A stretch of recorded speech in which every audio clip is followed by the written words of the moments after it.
Ustaz, boleh nggak majang foto keluarga? Boleh, tapi katanya haram. Yang haram itu patung 3 dimensi, dicetak, dipahat, dibentuk, diukir patung, disenter ada gambarnya, itu yang nggak boleh. Malaikat nggak masuk ke rumah kalau ada patung, tapi malaikat yang nggak masuk itu malaikat rahmat, malaikat maut masuk. Foto keluarga, bapaknya sopan, ibunya pakai jilbab.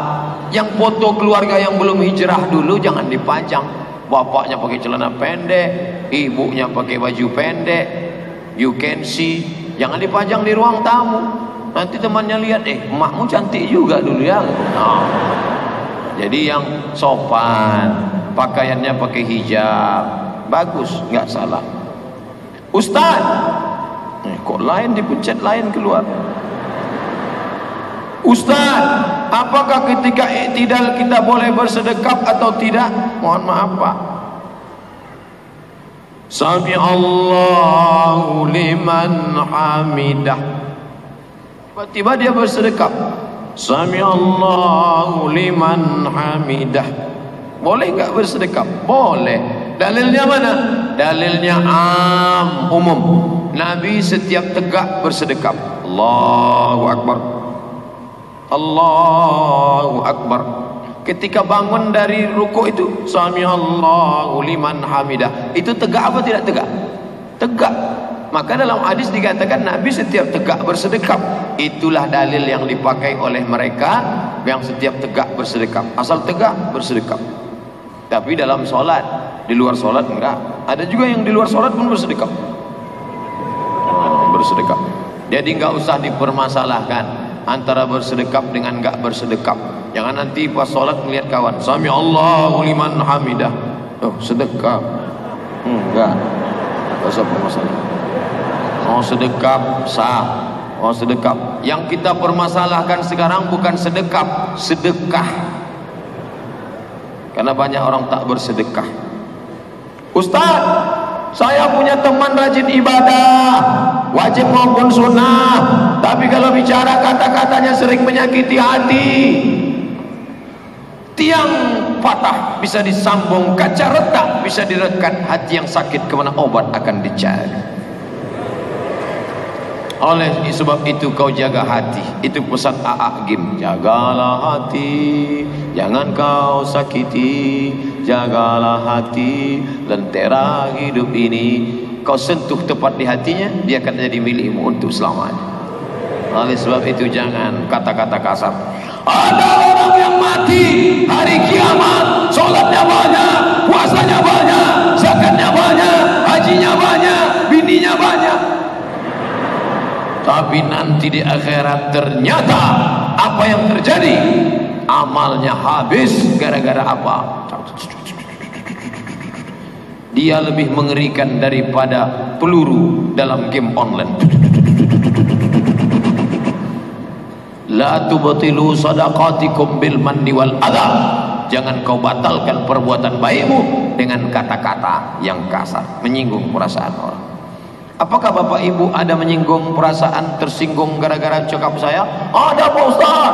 Ustaz ngomongnya kasar. Maafkan saya, please forgive me. Hamba Allah yang penasaran.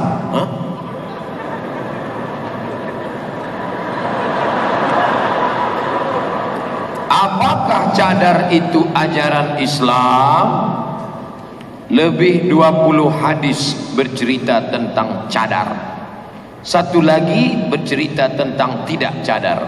Ulama yang meyakini cadar wajib di antaranya Syekh Tuigri, Syekh Abdul Aziz bin Baz, Syekh Ibnu Utsaimin. Mereka ulama Saudi Arabia sebagian mengatakan cadar wajib.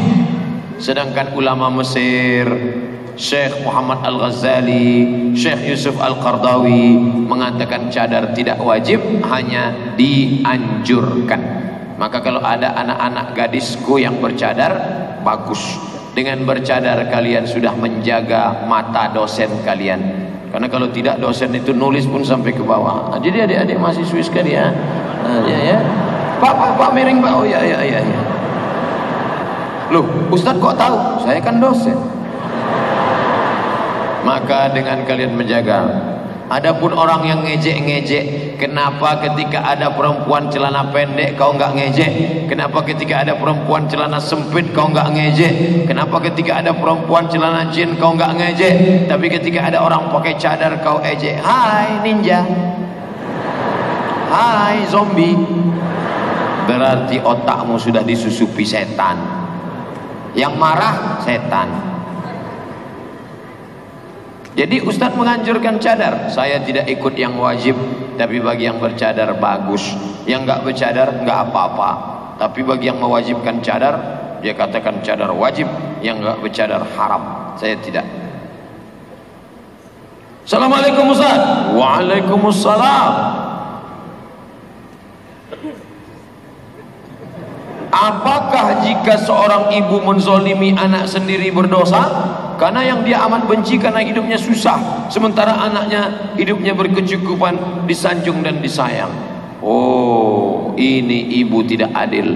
Fattaqullah, takutlah kamu kepada Allah. Wa'dilu baina auladikum, bersikap adillah kamu di antara anak-anak kamu.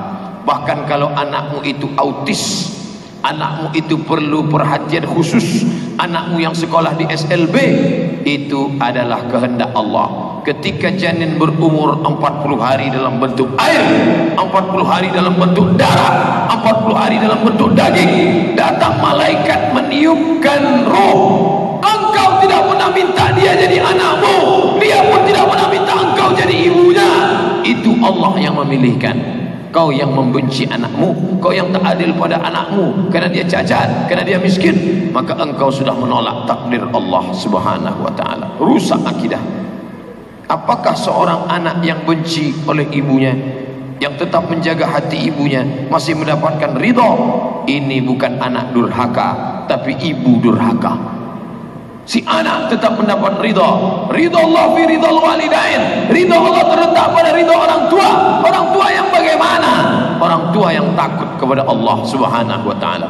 Adapun orang tua seperti istrinya Lut, seperti istrinya Nuh, perempuan durhaka, maka tak ada surga di tapak kakinya.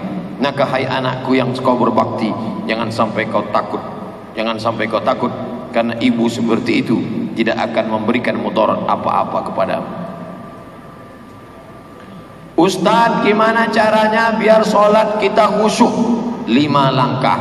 Yang pertama, ketika berwudu khusyuk, ambil air masuk ke mulut, keluar dosa lidah. Ambil air siram muka, keluar dosa biji mata. Ambil air siram tangan, keluar dosa dari jari-jari tangan. Ambil air sapu kepala sampai lubang telinga, keluar dosa-dosa dari isi kepala kotor, pikiran kotor. Ambil air siram kaki, keluar dosa dari celah-celah jari kaki. Maka waktu wudhu khusyuk. Makanya sambil wudhu nggak boleh ngomong. Ini wudhu sambil ngomong, HP tetap. Iya kan kemarin udah tuh ya. Iya sebentar ya. Iya. Nah, boleh. HP mati. Habis itu berdoa, asyhadu an la syarika la asyhadu anna muhammadar rasulullah, Allahumma ij'alni minat tawwabin waj'alni minal mutatahhirin waj'alni min ibadikas sholihin. Dari tempat wudu ke tempat salat 2, enggak boleh tasbih. Kertak, enggak boleh tasbih, enggak boleh. Yang boleh tasbih. Subhanallah, subhanallah, subhanallah, subhanallah, subhanallah, subhanallah. Bro, gimana nanti habis sholat kita makan ya? Subhanallah, subhanallah, subhanallah, subhanallah. Gimana kita makan sholat? Subhanallah, subhanallah, subhanallah. Aku yang bayar, oke.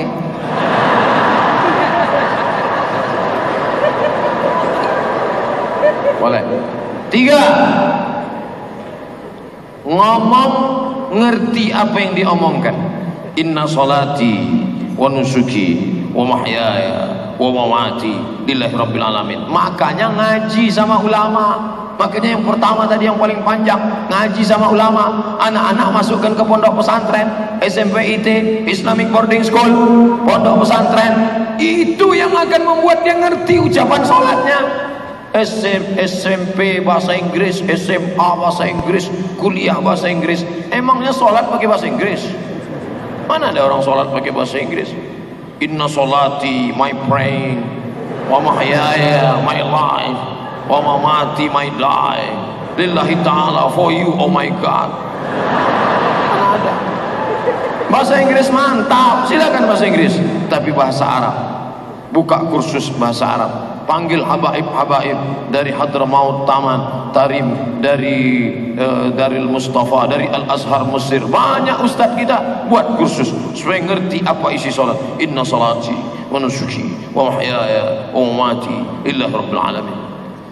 3. Connect antara mulut dengan hati. Nabi kalau salat mulutnya bergerak. Ya Khabbab, ya, apakah kalau Nabi itu salat mulutnya bergerak atau enggak? Kata Khabbab, Nabi kalau salat mulutnya bergerak. Dari mana kamu tahu? Bittirabi lihyati. Saya tahu Nabi mulutnya bergerak karena saya lihat jenggotnya bergerak. Jadi salat, ada orang yang salat mulutnya diam aja.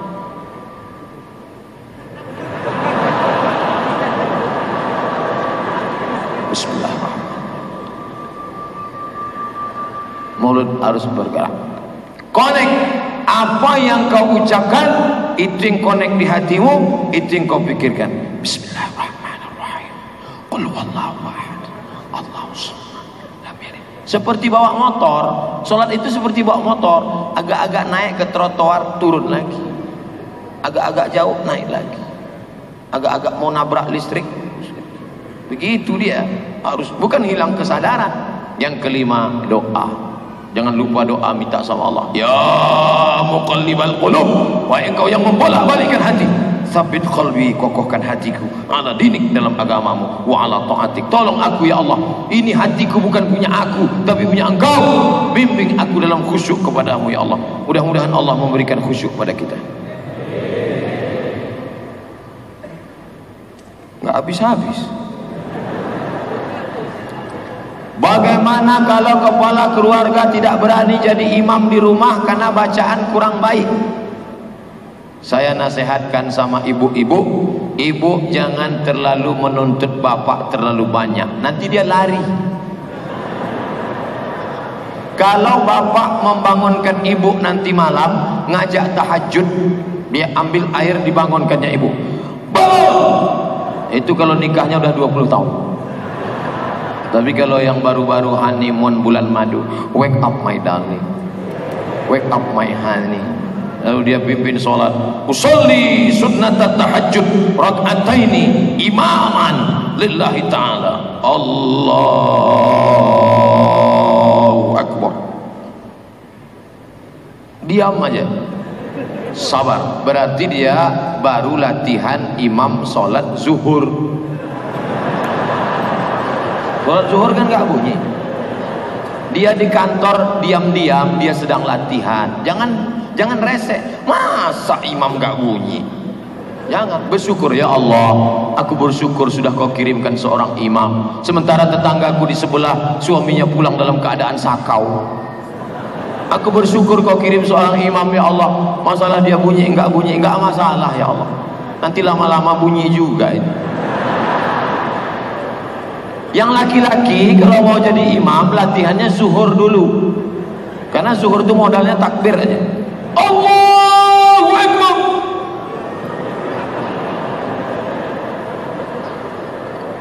Bacaannya terserah, buat tegak lama-lama, tegak lama.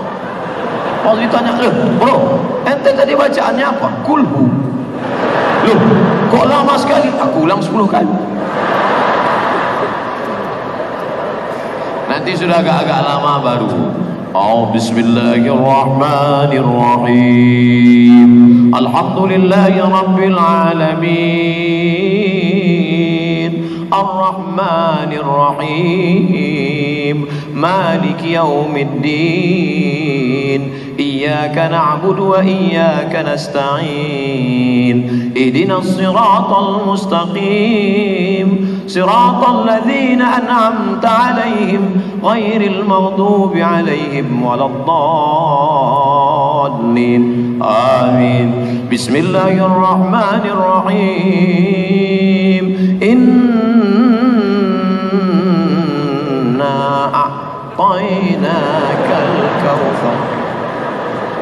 Untuk pertama-pertama pilih ayat yang pendek-pendek aja dulu. Jangan langsung Ar-Rahman. Ar-Rahman.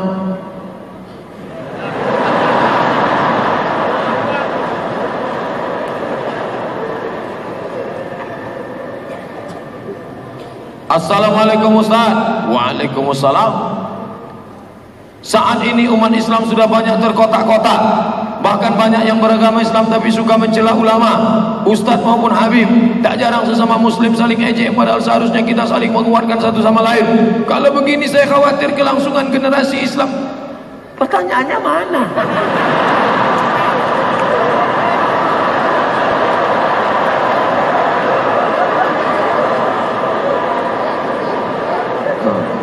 Ini adalah anak muda yang gelisah melihat keadaan umat.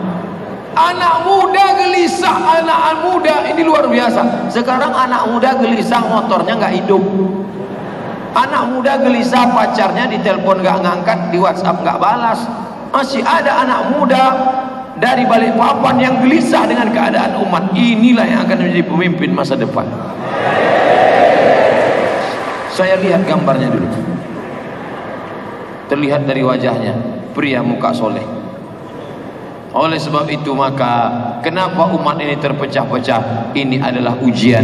Tapi ternyata malam ini tidak nampak mana NU, mana Muhammadiyah, mana Al-Wasliyah, mana FPI. Semuanya melebur menjadi satu, bersatu dalam la ilaha illallah.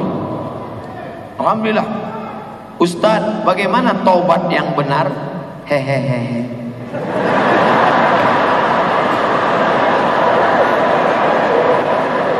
Tiga rukun taubat. An-nadamu fil qalbi, menyesal dalam hati.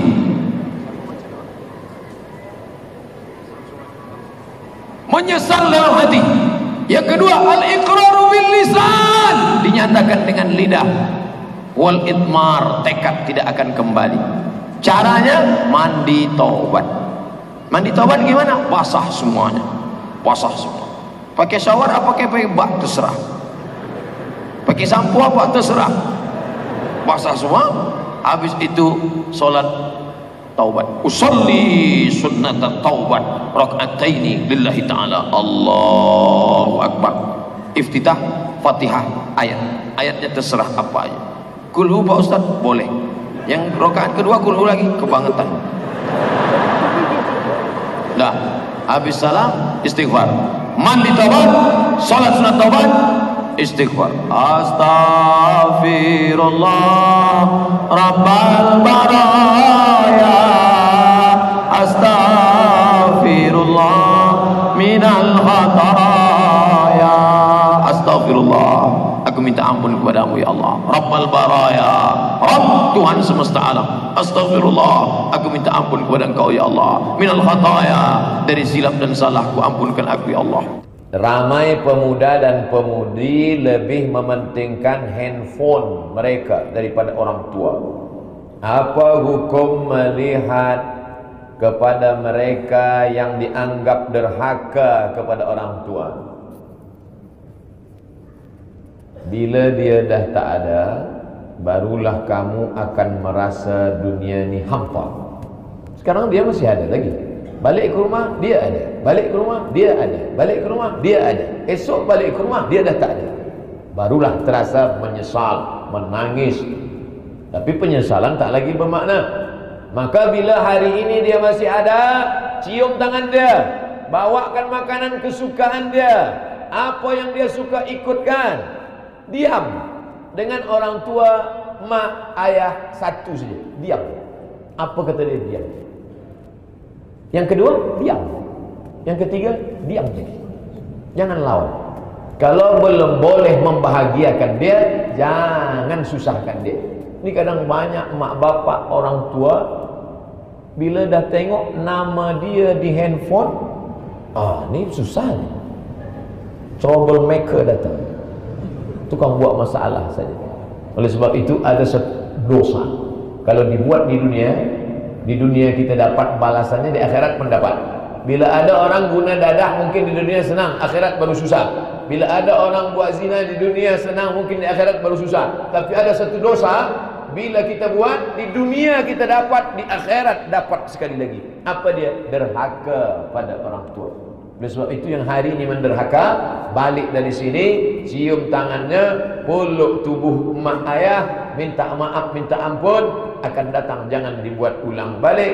Ridha Allah fi ridhal walidain, ridha Allah pada ridha orang tua, wa sukhutullah fi sukhutil walidain, murka marah Allah pun ada pada murka marah ibu dan bapa. Nabi menyebut, bukan saya.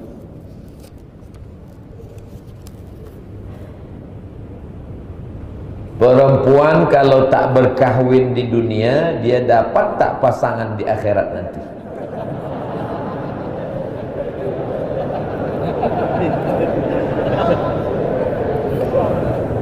A'dadtu li'ibadiyas salihin, aku sediakan untuk hamba-hambaku yang saleh dan salihah, mala a'yunun ra'at, nikmat yang belum pernah dipandang mata, wala udhunun sami'at, belum pernah didengar telinga, wala khatara ala qalbi bashar, belum pernah terlintas di hati manusia. Maka perempuan-perempuan yang tak menikah di dunia, jangan khawatir, Allah sudah siapkan suami yang belum pernah ditengok mata, belum pernah didengar telinga, pejamkan mata macam mana handsome-nya, belum pernah terlintas terpikir di hati manusia. Tapi jangan gara-gara sebab cakap saya ni lalu tak menikah. Nikahlah. Mungkin jodohnya sedang ada di tengah jalan, belum singgah je lagi.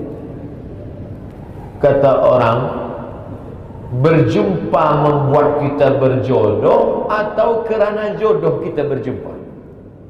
Kerana jodoh kita berjumpa. Kalau tak jodoh takkan jumpa. Oleh sebab itu maka jangan khawatir tentang jodoh. Kata orang tua-tua, kalau jodoh takkan ke mana. Ada pepatah macam tu di Sabah. Kalau jodoh takkan ke mana. Sudah ditetapkan Allah. Ini air ni jodoh saya. Kerana jodoh juga rezeki. Ini memang milik saya, takdir saya, jodoh saya. Tapi mesti ada usaha. Ini jodohnya saya. Tapi kalau saya tak ada usaha melekatkan tangan, mendekatkan ke mulut, mana dia mungkin? Kan ada imam kita, ada ustaz kita, datanglah. Assalamualaikum ustaz. Ya. Saya ni dah lama belum lagi punya anak. Berapa umur? 40 tahun. Kenapa tak ada anak? Belum nikah. Oh, mestilah nikah. Ustaz, ada tak jamaah-jamaah lagi? Oh, ada, saya jumpakan. Jumpa dengan walinya sesuai menikah. Siapa nanti bagi tazkirah pernikahan? Ustaz Abdul Somad datang insyaAllah. Pernikahan beramai-ramai, 100 pasangan di Sabah. Semuanya terlambat nikah. Siapa yang tak bahagia? Kita sudah menemukan ada lelaki soleh nun di ujung, ada perempuan solehah nun di ujung. Mereka tak jumpa sebab ramai orang.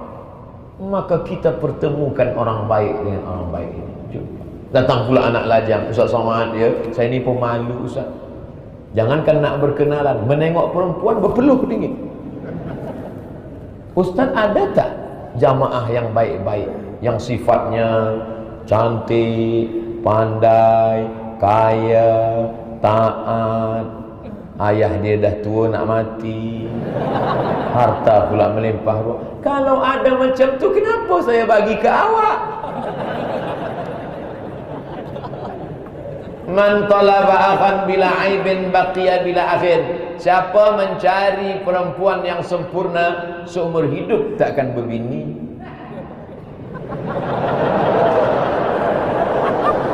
Man talaba akhan bila aibin baqiya bila akhir. Siapa yang mencari lelaki yang sempurna, seumur hidup takkan berlaki. Menikah adalah menutupi segala kekurangan. Sebelum menikah memang yang dia tengok lebih tinggi, lebih cantik, lebih putih, lebih handsome, lebih. Tapi manakala selepas akad nikah, kurang cantik, kurang tinggi, kurang putih, kurang. Hijau rumput di rumah, lebih hijau rumput jiran tetangga. Oleh sebab itu maka InsyaAllah. Bila ada komuniti, komuniti ini ada ustadznya, ada murabbinya, dia perkenalkan sesuai, maka mereka pun akan dipertemukan. Ini adalah amalan-amalan yang baik-baik. Jangan takut yang belum menikah.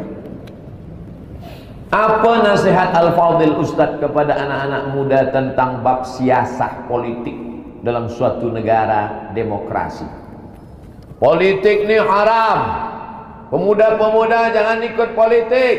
Yang penting kita solat, puasa, zakat, haji, umrah. Solat, puasa, zakat, haji, umrah. Akhirnya politik diambil orang lain. Maka pemuda-pemuda mesti ikut politik. Mesti ada paham politik. Awak belajar di mana? Fakulti politik. Bagus. Sebab dia nanti akan menggantikan orang-orang yang hari ini sudah tua, mereka meninggal dunia, maka bangkitlah pemuda-pemuda. Mereka akan menjadi menteri, mereka akan menjadi prime minister, mereka akan menjadi, tapi dalam hati mereka iman yang kuat. Seandainya doamu makbul, tapi doamu itu cuma satu sahaja, jangan minta suami yang soleh, karena tak mungkin berbagi dengan orang lain. Puan yang punya suami soleh, mau tak berbagi dengan orang lain? Tengok, mereka tak mau. Saya nak bagi tahu je pada tuan-tuan bahawa tuan soleh, tapi mereka tak nak. Tapi mintalah pemimpin yang adil. Kalau sudah dapat pemimpin yang adil, satu negeri akan mendapatkan rahmat dan barakahnya. Makanya saya sekarang ini sedang berhadapan dengan bakal-bakal pemimpin-pemimpin politik masa depan yang akan menjadikan Malaysia tetap baldatun thayyibatun wa rabbun ghafur. Jangan tinggalkan politik.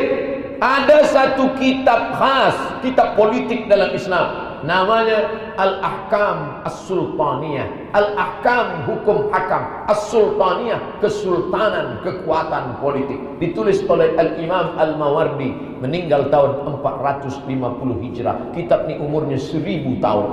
Makanya dalam kitab fiqh salat, fiqh puasa, fiqh haji, fiqh jual beli, fiqh siyasah, fiqh politik. Islam mengatur masalah politik. Bila ada orang mengatakan tak ada politik dalam Islam, sesungguhnya dia sama dengan mengatakan gajah tak punya belalai. Kalau gajah tak punya belalai, dia bukan namanya gajah. Apa namanya? Lembu.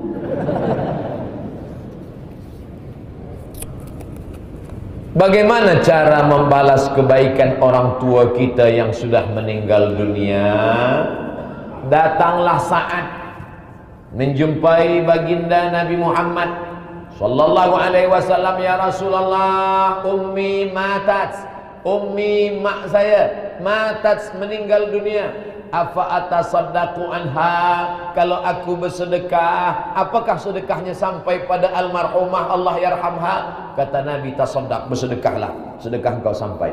Ayu sadaqatu afdal, apa sedekah yang paling afdal? Saqiyul ma, bagi air minum. Yang paling afdal bagi air minum. Apa kata Sa'ad? Ahfiru bi'ran, kalau begitu aku balik nak menggali perigi. Dia tak berfikir panjang. Nabi kata pahala engkau sampai pada mak engkau, dia balik terus saja menggali perigi. Ahfiru bi'ran, aku gali, pahalanya mengalir. Maka saya sembahyang di beberapa masjid di Semenanjung, saya tengok ada tinggi box. Tinggi box, bila kita ambil satu air, keluar yang baru, ambil lagi, keluar baru. Begitulah amal jariah mengalir. Oleh sebab itu, bila ada mak ayah meninggal dunia, wakafkan ni tempat air, ini tempat air minum, ini untuk menolong fakir miskin, ini anak yatim, belikan makanan, belikan pakaian. Itu akan sampai kepada bakti orang tua yang sudah meninggal, ibu bapa kita. Apa pandangan Ustaz mengenai mimpi, terutamanya mimpi soal keluarga Rasulullah SAW? Maknanya mimpi terbagi 3. Pertama, mimpi dari setan. Bila malam datang mimpi takut dari setan, maka baca ta'awuz menghembus ke sebelah kiri dengan sedikit air liur. Nafatha, dua huruf ini keluar air liur.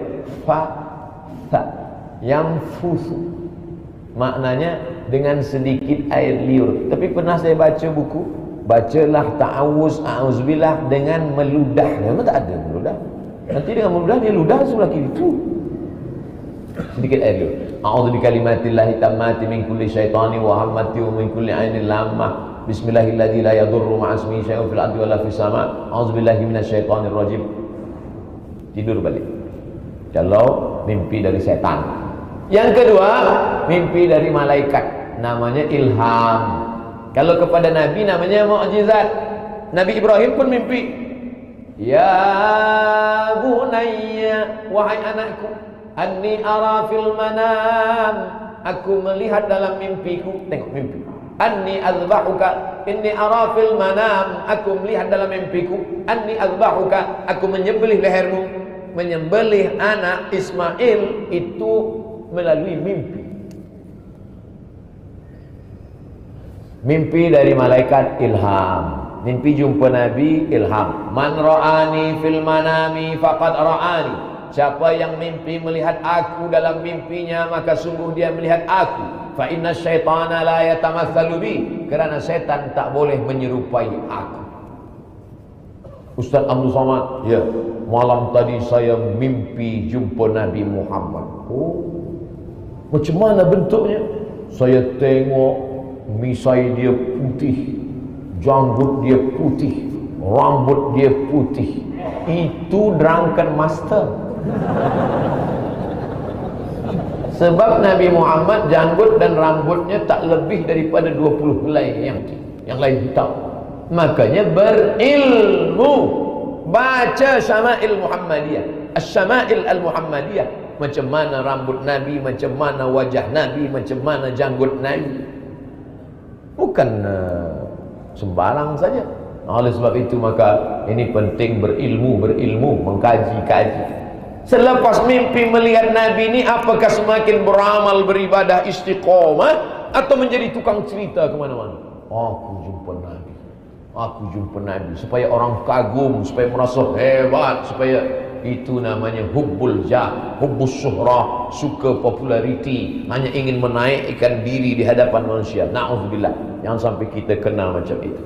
Bila jumpa mimpi yang baik-baik, simpan baik-baik, membangkitkan semangat, menambah istiqamah. Pertama, mimpi dari setan, na'udzubillah. Kedua, mimpi dari malaikat, berarti ilham dari Allah, dibawa oleh malaikat. Yang ketiga, adghasu ahlam, bunga-bunga tidur. Orang kalau siang dia terpikir-pikir sampai ke malam terbawa-bawa, maka jangan tuan memikirkan artis di waktu siang, nanti terbawa di waktu malam. Puan tu pula dah siap pisau. Oleh sebab itu maka sebelum tidur berdoa kepada Allah, Bismika Allahumma ahya wa amut. Baca ayat kursi, Subhanallah 33, Alhamdulillah 33, Allahu Akbar 33. Serahkan diri pada Allah. Andai aku mati malam ni ya Allah, mati dalam keadaan husnul khatimah. Baik lagi kalau berwudu, solat witir sebelum tidur. Tapi kalau dia nak witirnya nanti malam putus selepas tahajud, baik. Tapi kalau dia witir sebelum tidur, malam nanti tahajud saja, tak usah witir lagi. La witrani fi lailatin, tak boleh witir 2 kali dalam semalam. Bolehkah sembahyang orang yang bertato? Tato tak menghalangi wudu. Yang ada tato di tangan, di kaki, di kening, ada tato di sini, dia buat ni hitam sikit, dia nak macam artis-artis. Maka lepas tu dia berwudu. Sekarang ada pula tato ni di tepi wajah sini, Yakuza, Jepun, semua bertato. Yang tak bertato biji mata je, lain daripada tu. Maka tak apa. Ustaz, imam kami bertato lah. Tak apa, dia bertato tapi banyak hafal Quran. Awak tak bertato, tak ada ayat Quran. Dia dah taubat nasuha, at-taibu minaz zambi kama lawat, macam tak berdosa. Tapi bagi yang belum, yang pemuda-pemuda belia yang belum ada tato, jangan buat tato pula. Balik dari sini, cuba kau buatkan aku tato. Untuk apa? Kata ustaz, tak apa-apa tato. Maknanya yang dah buat tak apa-apa, tapi yang belum jangan, tak usah buat tato. Sebab dalam hadis dikatakan la'anallahul wasiman, Allah melaknat orang yang buat tato, wal mutasyimat, yang minta buatkan tato, wal mutanammisat, mencabut mencukur alis mata ke bulu mata, wal mutafallijat, merubah-rubah gigi. Kalau gigi itu memang tak, gigi memang susunan dia kacau balau, itu boleh pergi ke doktor, cuba susun elok-elok balik. Sebab bila dia senyum, orang tak boleh tidur. Dia nak ubah suai balik, elok. Tapi yang dah elok dia ubah-ubah. Wal mughayyirat, orang yang merubah ciptaan Allah lil husni, hanya untuk lebih cantik, lebih cantik, lebih cantik, lebih elok. Sebenarnya dia sedang dipermainkan syaitan. Na'udzubillah.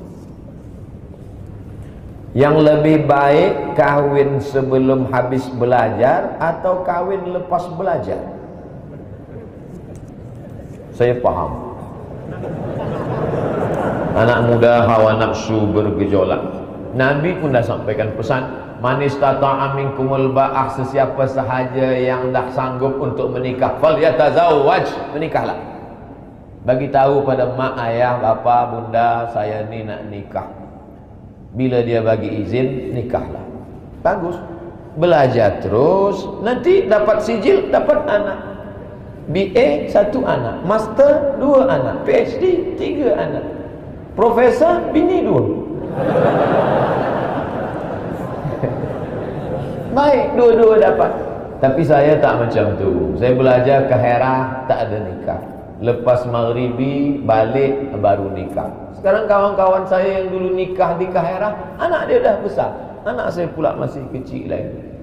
Saya takut nanti bila saya bawa anak ni, orang tanya, dah besar cucu ustaz dia. Na'udzubillah. Jadi maknanya kalau orang tua mak bapak bagi izin, baik nikah. Tapi kalau kata dia, kau jangan nikah dulu, aku ni susah, tak ada duit nak bagi belanja, banyak-banyak saja puasa sunat. Yang suruh bukan saya, Nabi. Faman lam yastati', siapa yang tak mampu, tak sanggup, fa'alaihi bisawm, banyak-banyak puasa sunat. Dengan puasa sunat itu nafsu ada, tenaga tak ada. Bila kawan bagi tahu itu ada, saya tengok lawa lah, aku tak nampak lagi dah, gelap dunia dah. Rasa nak dengar azan maghrib aja. Bila puasa ni azan zuhur pun terasa bunyi macam azan maghrib juga. Oleh sebab itu maka banyak-banyak pemuda-pemuda, alimu auladakum as-sibahah, berenang, warrimayah, memanah, warukubul khail, naik kuda. Orang yang naik kuda 1 jam itu sama dengan push up 1000 kali. Olahraga, main futsal, main bola, maka berkeringat, berpeluh, letih, tidur, membakar kalori, tenaga. Ini baik. Lepas nanti dah mampu baru menikah. Ustaz, saya belia sudah hidup 23 tahun. Dekat macam saya. Saya lahir 77, sekarang 2019, umur 24. Sering bermaksiat, selepas tu saya taubat balik. Lepas tu maksiat balik, habis itu taubat balik. Ini namanya taubat sambal belacan. Pedas, taubat aku makan. Esok ulang balik. Syarat taubat ada 3. Yang pertama, an-nadamu fil qalbi, menyesal dalam hati. Yang kedua, al-iqraru bil lisani, dilafazkan dengan lidah, astaghfirullahalazim. Yang ketiga, al-itmaru alla ya'uda ilaihi abadan, tidak akan mengulang untuk selamanya. Maka taubat nasuha namanya. Ya ayyuhalladzina amanu tubu ilallah taubatan nasuha. Taubat nasuha. Bagaimana cara menjauhi larangan Allah di zaman muda, waktu muda, ramai nak enjoy saja. Nanti selepas ada komuniti muda belia Kota Kinabalu, komuniti muda belia Kota Kinabalu, kemana nak pergi? Esok semuanya hari Ahad, hari cuti, kita beramai-ramai. Ke pantai ke? Tidak. Ke gunung? Tidak. Ke mana? Ke kubur. menengok orang masuk ke liang lahat, masuk ke dalam, hidung ditempelkan ke dinding tanah. Orang kalau mati, jasad tu miring ke kiblat, kepala di sini, kaki di sini, jasad miring supaya menghadap ke kiblat, masuk ke bawah supaya nak terasa bagaimana. Saya berjumpa dengan orang, badan dia tegap, bertatu, telinga, lubang subang telinga dia hampir nak sebesar lubang hidung. Saya ni orang jahat dulu, Ustaz. Dalam hati saya nampak tanda-tandanya. Tapi kemudian saya bertaubat, Ustaz. Macam mana cerita tuan taubat? Masa tu mak saya meninggal dunia, saya tegak di tepi kubur. Masa saya tegak tu macam ada orang tolak dari belakang, jatuh saya ke dalam. Waktu jatuh tu terasa sejuk dari kaki. Selepas naik ke atas tubah, saya pun rasa nak ingat mati saja, Ustaz. Jadi menengok kubur, itulah maknanya wa kafa bil mauti wa'iza, cukuplah kematian sebagai nasihat. Kadang nasihat tazkirah tak masuk ke telinga, tak masuk ke telinga, tapi manakala menengok dengan mata, oh begini mati rupanya, itu membangkitkan. Anak-anak muda belia, tengok orang sakit, tengok orang mati. Saya tengok orang kena kanser leher berlubang, kanser mata, kanser perut, kanser dada. Menengok tu, ya Allah, saya tak ada orang bagi tazkirah pada saya, tak ada bagi nasihat. Tapi manakala menengok, ini nasihat dengan mata kepala. Lepas dari sini, muda-muda belia pergi hospital semua, tengok orang sakit. Bila security tanya, awak nak apa? Nak tengok orang sakit. Siapa? Semua yang sakit saya nak tengok. Cara untuk tenang dalam hati yang mudah gelisah. Gelisahnya karena apa? Gelisahnya karena panas, hidupkan AC. Gelisahnya karena belum nikah, datangi abah-abah guru, mereka punya banyak stok. Jangan kepedean, mentang-mentang baru tamat kuliah, udah kerja PNS, punya uang, datang kupinang kau dengan bismillah. Belum tentu diterima. Ustaz kok tahu? Saya dulu pernah begitu. Kepedean enggak diterima.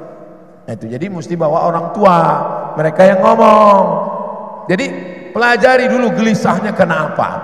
Kerja udah, kuliah udah, punya uang udah, nikah udah, punya anak udah, tetap gelisah juga. Iya, berarti kurang ibadah, kurang syukur.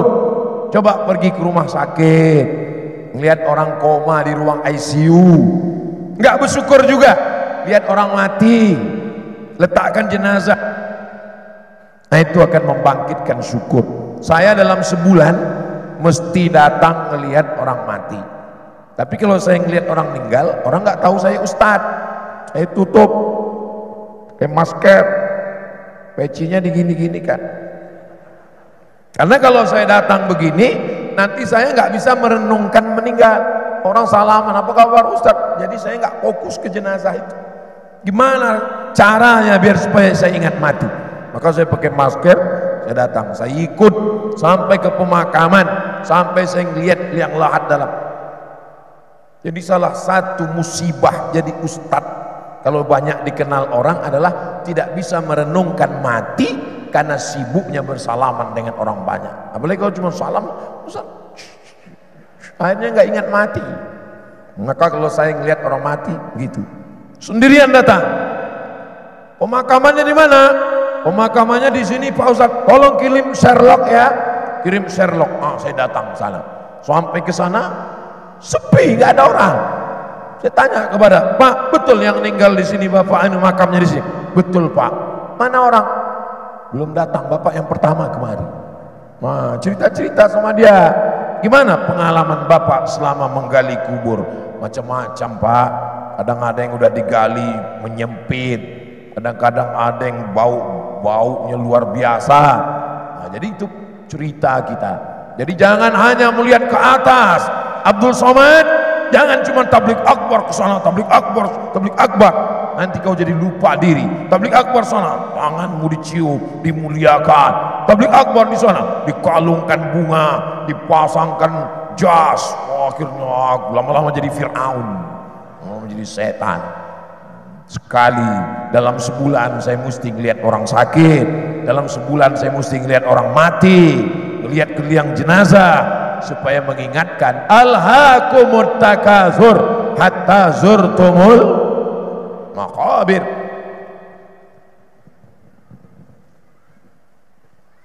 Bila seorang istri membenci orang tua saya, bagaimana solusinya Pak Ustadz?